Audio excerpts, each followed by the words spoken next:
কেউ কেউ কৃত্রিম উপায়ে ক্ষমা চায়, আস্তাগফিরুল্লাহ আস্তাগফিরুল্লাহ আস্তাগফিরুল্লাহ। কারো কারো জন্য এটা এত নকল যে একবার আলী রাদিয়াল্লাহু তাআলা আনহু একজনকে এরূপ করতে দেখে বললেন, তোমার ইস্তেগফারেরও ইস্তেগফার প্রয়োজন, এর মাধ্যমে শুধু জিহ্বার ব্যায়ামই হয়, আর কিছু না। আমি এখন আপনাদের এমন একটি বিষয়ের কথা বলবো যা আমাদেরকে আল্লাহর নিকট ক্ষমা চাওয়া থেকে বিরত রাখে। বিষয়টা একজনের কাছে কতটুকু প্রত্যাশা করা হয় তার সাথে সম্পর্কযুক্ত।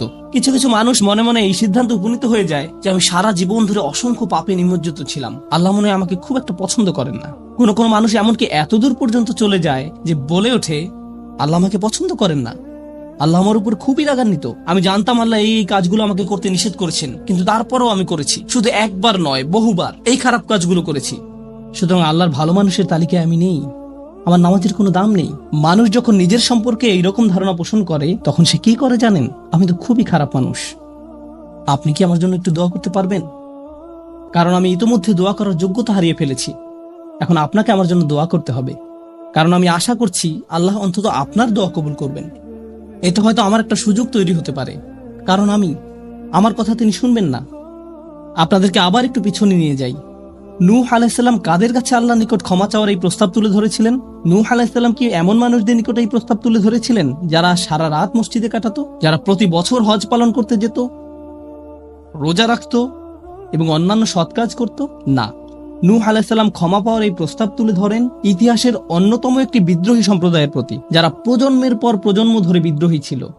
তিনি তাদের বলেন, তোমরা যদি শুধু ক্ষমা চাও, আল্লাহ শুধু তোমাদের ক্ষমা করবেন তাই নয়, বরং তিনি তোমাদের জন্য আকাশের ধনভাণ্ডার খুলে দেবেন। নিজের সম্পর্কে এমন বলবেন না যে আমি অনেক দূরে হারিয়ে গেছি, যদি কিছু হয় তা হবে আমার মায়ের দোয়াতে বা অন্য কারো দোয়াতে। আপনার মনের এমন অবস্থার সুযোগ গ্রহণ করে শয়তান। মানুষের মনের হতাশাজনক পরিস্থিতির সুযোগ গ্রহণ করে শয়তান, আর এর মাধ্যমে তাকে শিরকে নিমজ্জিত করে। এই হতাশা শিরকের একটি দরজা। কেন জানেন? তখন মিথ্যা ধর্ম আসে এবং আপনাকে বলে আপনি তো অনেক বড় পাপী, আপনার পক্ষে ক্ষমা পাওয়া সম্ভব নয়। যিশুকে বলুন আপনাকে ক্ষমা করে দিতে। আপনি যিশুর সাথে ভালো সম্পর্ক করুন, তিনি আল্লাহর সাথে আপনার সম্পর্ক ভালো করে দিবেন। আল্লাহ এবং আপনার মাঝখানে যিশু এসে দাঁড়াবে, অথবা তারা অন্য কাউকে মাঝখানে দাঁড় করাবে, বলবে অমুক পীর, তার কবরের কাছে গিয়ে কিছু চকলেট রাখো। তাহলে তিনি আল্লাহকে বলবেন আপনার সমস্যা সমাধান করে দিতে। আপনি এখন আল্লাহর সাথে কথা বলতে পারবেন না, কিন্তু ওই পীর তিনি আল্লাহর প্রিয় বান্দা, তাই আপনি তার মাধ্যমে আল্লাহর কাছে আপনার দরখাস্ত পেশ করুন। এভাবে শিরকের দরজা খুলে যায়।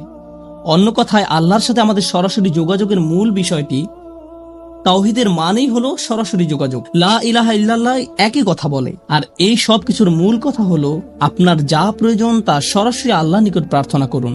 যে বিষয়টি আমাদের সকল প্রয়োজন পূরণ করবে তা হলো আল্লাহর নিকট ক্ষমা প্রার্থনা করা। এখন এই ক্ষমা চাওয়াটা দুই ভাবে হয়ে থাকে, জিহ্বার মাধ্যমে ক্ষমা চাওয়া এবং অন্তরের মাধ্যমে ক্ষমা চাওয়া। মানুষ সাধারণত নিজের পক্ষে যুক্তি দিয়ে থাকে।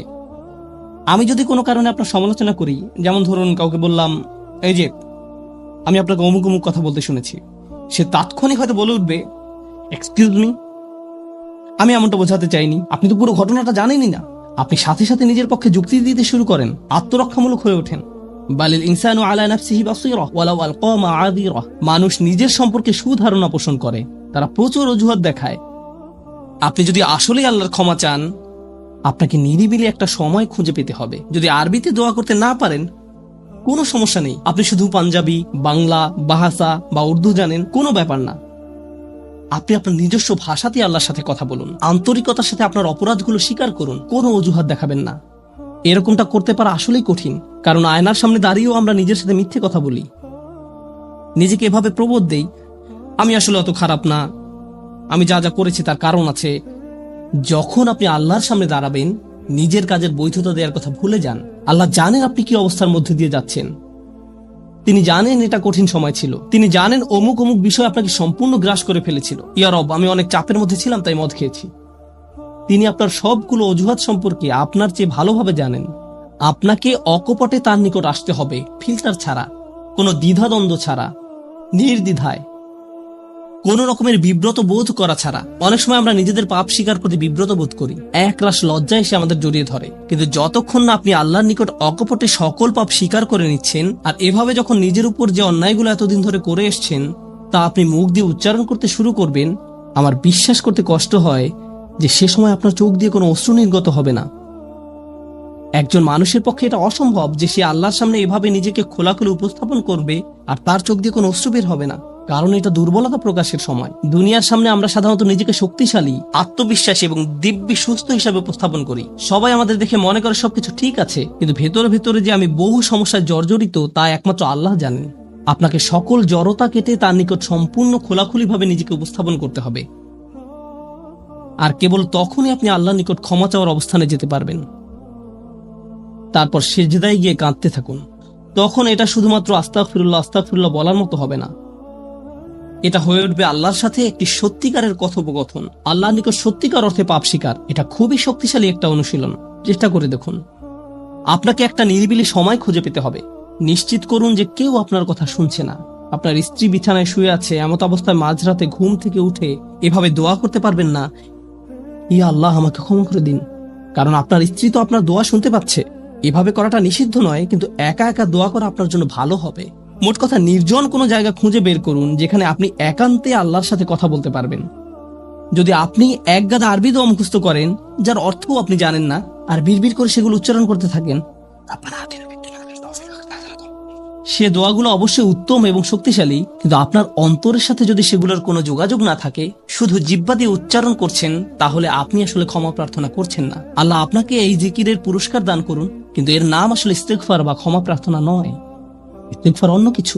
যখন আপনার চক্ষু খুলে অশ্রু নির্গত হতে শুরু করে, তখন আকাশের দরজা খুলে যায়, তখনই সেটা খুলবে। এই দুইটার মাঝে একটা কানেকশন আছে।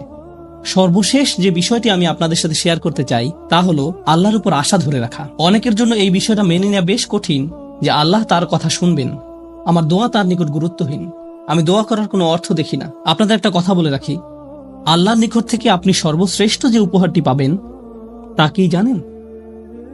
ক্ষমা। এটাই সর্বশ্রেষ্ঠ উপহার। আপনি এটার মূল্য উপলব্ধি করুন আর নাই করুন, আর যা কিছু আল্লাহ আপনাকে দিবেন বলেছেন এর সবই অতিরিক্ত। আপনাদেরকে একটা উদাহরণ দিই। আমার অনেকগুলো সন্তান আছে। ধরুন আমার এক সন্তানের উপর আমি খুবই অসন্তুষ্ট। সে কোনো একটা অন্যায় করেছে, আমি খুবই রাগান্বিত হয়ে আছি। আমার বিশ্বাস করতে কষ্ট হয় যে তুমি এটা করেছো। এভাবে আমি তাকে কিছুটা বকাঝকা করলাম, তোমার এটা বলা উচিত হয়নি, তোমার এটা করা উচিত হয়নি। তার পরের দিন অন্য এক সময় আমার জন্য তার কিছু একটা করার কথা, যেমন আমার জন্য একটা কার্ড বানানোর কথা, যাতে লেখা থাকবে বাবা আমি তোমাকে ভালোবাসি। সে জিনিসটা আঁকলো, কিন্তু তারপর কি মনে করে কাগজটা টুকরা টুকরা করে ময়লার বক্সে ফেলে দিল। এটা দেখে তার অন্য ভাই বলল, তুমি এটা ফেলে দিলে কেন? জবাবে সে বলল, বাবা আমার উপর খুবই রাগান্বিত, তিনি এটার প্রতি কোনো গুরুত্ব দিবেন বলে মনে হয় না। আমি যদি জানতাম যে সে বিষয়টাকে এভাবে দেখছে, তাহলে আমি কি করতাম? আমি কি এভাবে বলতাম যে হ্যাঁ ফেলে দাও? না, বরং আমি আবেগে কেঁদে ফেলতাম, কিভাবে তুমি ভাবতে পারলে যে আমি তোমাকে আর ভালোবাসি না? হ্যাঁ তুমি অন্যায় করেছো, তুমি ভুল করেছো, কিন্তু তুমি এখনো আমার সন্তান। তুমি 1000 বার ভুল করলেও আমি তোমাকে ভালোবাসবো। আমাকে ওই কার্ডটি দাও, আমি সেটা ফ্রেমে বাঁধিয়ে রাখবো, ময়লার বাক্স থেকে নিয়ে গ্লাসে আটকিয়ে রাখবো, সারা জীবন ধরে যত্ন করে রাখবো। কেন? কারণ আমি আমার সন্তানদের ভালোবাসি, তারা যতই ভুল করুক না কেন, এমনকি যদি তাদের আচরণ আমাকে রাগান্বিতও করে। এটা শুধু আমি এবং আমার সন্তানদের সম্পর্ক, কিন্তু আমি আমার আর সন্তানদের নিয়ে কথা বলছি না। এই উদাহরণের মাধ্যমে আমি কথা বলছি আমার এবং আল্লাহর সম্পর্ক নিয়ে। আমি ভুল করি, আল্লাহ এমনকি আমাকে বকাঝকাও করেন না। আমি ভুল করার কারণে তিনি আমার উপর বজ্রপাত করেননি, তিনি আমাকে জাহান্নামে নিক্ষেপ করেননি, তিনি আমার হার্টবিট বন্ধ করে দেননি। যখনই আমি মিথ্যে বলি, আমি বোবা হয়ে যাই না। প্রতিবার হারাম কিছু খেয়ে ফেলার কারণে আমার হাত অবশ হয়ে যায় না। হারাম কিছুর দিকে তাকানোর কারণে আমি অন্ধ হয়ে যাইনি। তিনি এখনো দিয়েই যাচ্ছেন। আর আমি কিনা চিন্তা করতে শুরু করলাম যে আল্লাহ আমাকে আর ভালোবাসেন না। আল্লাহর সাথে আমার সম্পর্ক একসময় ভালো ছিল, কিন্তু এখন যেহেতু আমি খারাপ হয়ে গিয়েছি, তাই ভালোবাসা এখন হারিয়ে গেছে। তাহলে দোয়া করার কি অর্থ আছে? মনে রাখুন, আল্লাহর মতো কেউ আপনাকে ভালোবাসে না। আমি আমার সন্তান বা পিতামাতার প্রতি যে ভালোবাসা প্রদর্শন করি, তা আল্লাহ তাআলা আমার ভেতরে দিয়েছেন। আমরা এমনি এমনি কাউকে ভালোবাসতে সক্ষম নই। ভালোবাসা আল্লাহর পক্ষ থেকে একটি উপহার। যদি আল্লাহর দুইটি সৃষ্টির মাঝে ভালোবাসা এত দৃঢ় হয়, আমাদের পক্ষে কল্পনাও করা সম্ভব নয় যে আমাদের জন্য আল্লাহর ভালোবাসা কত প্রগাঢ়, যে আমাদের জন্য আল্লাহর ভালোবাসা কত গভীর। কেউ এর বিপরীত বললে তার কথায় কান দিবেন না। একমাত্র যে মনে করে আল্লাহ তাকে ঘৃণা করে, তার কোনো আর আশা নেই, সে হলো শয়তান। সে তা বিশ্বাস করে। তার ক্ষমা চাওয়ার কোনো কারণ নেই, কারণ তার সকল আশা হারিয়ে গেছে। আর সে নিজের সম্পর্কে এটা মেনে নিয়েছে। এখন আপনি যদি নিজের সম্পর্কে এরকম মনে করেন, তাহলে কার পথ আপনি অনুসরণ করছেন? একবার চিন্তা করে দেখুন, যদি আদম আলাইহিস সালাম জান্নাতে থাকা অবস্থায়, আর জান্নাতের চেয়ে উত্তম কোনো জায়গা তো আর আপনার পক্ষে থাকা সম্ভব নয়, তারপর তিনি একটি ভুল করলেন আর আল্লাহ আযজা ওয়া জাল্লা তাকে দুনিয়াতে পাঠিয়ে দিলেন। এখন আদম আলাইহিস সালাম যদি এরকম চিন্তা করতেন, আমার এত বড় একটা ডিমোশন হয়ে গেল, আমি কিভাবে আল্লাহর সাথে আবার কথা বলবো, আমি তাকে এত হতাশ করার পর কিভাবে কথা বলবো? কিন্তু আল্লাহ তাকে শিখিয়ে দিলেন কি করতে হবে, কিভাবে তার অন্তর আবার ঠিক করতে হবে। রব্বানা যালামনা আনফুসানা ওয়া ইল্লাম তাগফির লানা ওয়া তারহামনা লানাকুনান্না মিনাল খাসিরিন। জান্নাতের তুলনায় দুনিয়া তো কিছুই না। তিনি জান্নাত থেকে দুনিয়ায় এলেন, এত দূর নেমে আসা সত্ত্বেও এখনো তিনি আল্লাহর নিকটেই আছেন। এই শব্দগুলোই আল্লাহর সাথে তার সম্পর্ক আবার জুড়ে দিল। দোয়ার উপর আস্থা হারাবেন না। এত দূর নেমে আসা সত্ত্বেও এখনো তিনি আল্লাহর নিকটেই আছেন। আন্তরিকভাবে আল্লাহর কাছে কিভাবে দোয়া করবেন তার প্রস্তুতি এখনই শুরু করুন। মনে রাখুন, আল্লাহ আপনাদের সবার দোয়া শুনবেন। উজিবু দাওয়াতাদ দাঈ ইযা দাআন, এই ঘোষণাটি রমজান মাসের। আমি আহ্বানকারীটাকে সাড়া দেই যখন সে আমাকে ডাকে। এটা আল্লাহর অঙ্গীকার। আর আমি আপনি 1 নম্বর যে দোয়াটি করব তা হলো ক্ষমা চাওয়ার দোয়া। আল্লাহ আমাদেরকে এমন মানুষে পরিণত করুন যারা সত্যিকার অর্থে ক্ষমা চায়। আল্লাহ আমাদের অন্তরে তার নিকট ক্ষমা প্রার্থনা করার তীব্র ব্যাকুলতা তৈরি করে দিন। আল্লাহ আমাদের অন্তরকে এমন নরম করে দিন যেন আমাদের চোখ দিয়ে অশ্রু নেমে আসে। আমরা যারা তার নিকট ক্ষমা প্রার্থনা করি, আমাদের সবার জন্য আল্লাহ আযজা ওয়া জাল্লা তার রিজিকের দরজা খুলে দিন। সর্বশেষ একটা বিষয় মনে করিয়ে দিতে চাই যে আল্লাহ আযজা ওয়া জাল্লা অনেক পথভ্রষ্ট জাতিকে ধ্বংস করা থেকে বিরত থাকেন। কেন জানেন? কারণ সেখানে এমন মানুষ রয়েছে যারা আল্লাহর নিকট ক্ষমা চায়। শুধু তাদের মাঝে এমন কিছু মানুষ রয়েছে যারা এখনো আল্লাহর নিকট ক্ষমা প্রার্থনা করে। তাদের কারণেই আল্লাহ গোটা জাতিকে আর ধ্বংস করেন না। ইস্তিগফার করা মানুষে পরিণত হন। আল্লাহ আমাদের সবাইকে রক্ষা করুন। বারাকাল্লাহু লি ওয়া লাকুম। আসসালামু আলাইকুম ওয়া রাহমাতুল্লাহি ওয়া বারাকাতুহু।